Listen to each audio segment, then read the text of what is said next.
memenuhi kebutuhannya, Wilber mengajar sains, hukum, dan psikolog.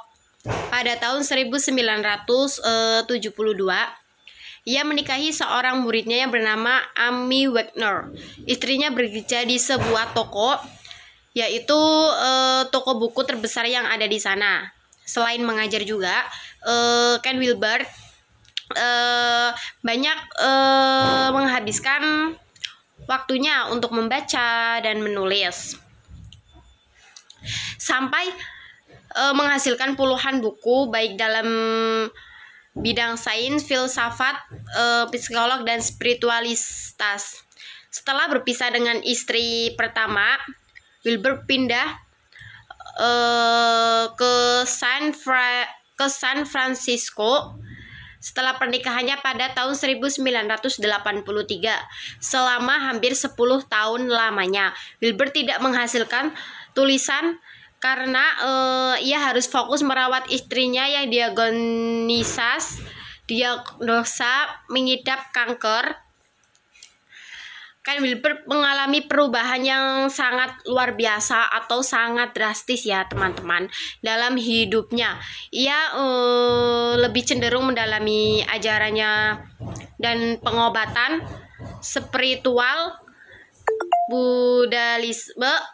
Buddhisme, dan beberapa ajaran spiritualitas timur lainnya.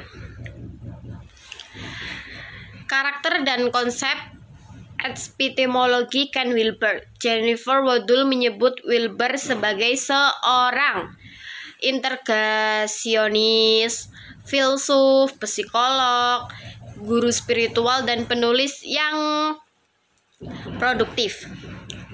Wilber memiliki afinitas dengan Buddhisme dan bahkan ia menyebut dirinya sebagai murid dari guru Buddha Tibet.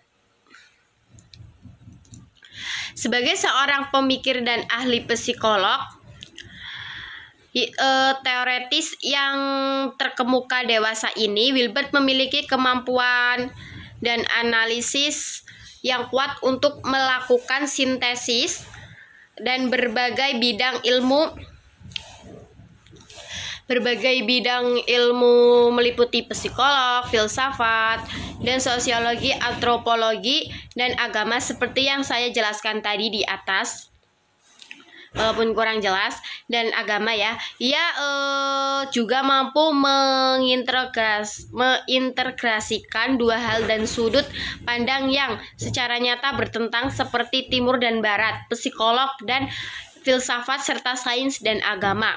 Wilber terkesan dengan konsep psikolog Carl Jung tentang perbedaan kesadaran personal dan kesadaran kolektif. Asosiologi tentang perbedaan psikostensis, terus personal atau psikologikal dengan psikosontensis, transpersonal atau spiritual ya guys.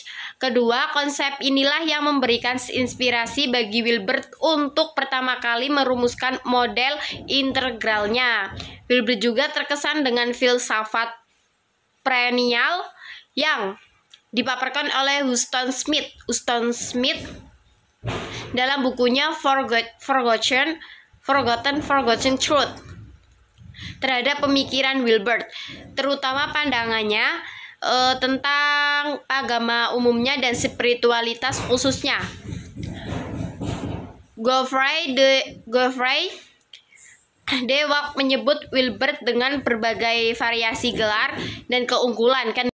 Ken Wilber adalah Einstein yang lama dicari dalam riset kesadaran, seorang jenius zaman ini. Psikologi temperamental atau integral yang ternama filsuf dunia dan berpengaruh, Wilber pertama kali menulis buku sejak usia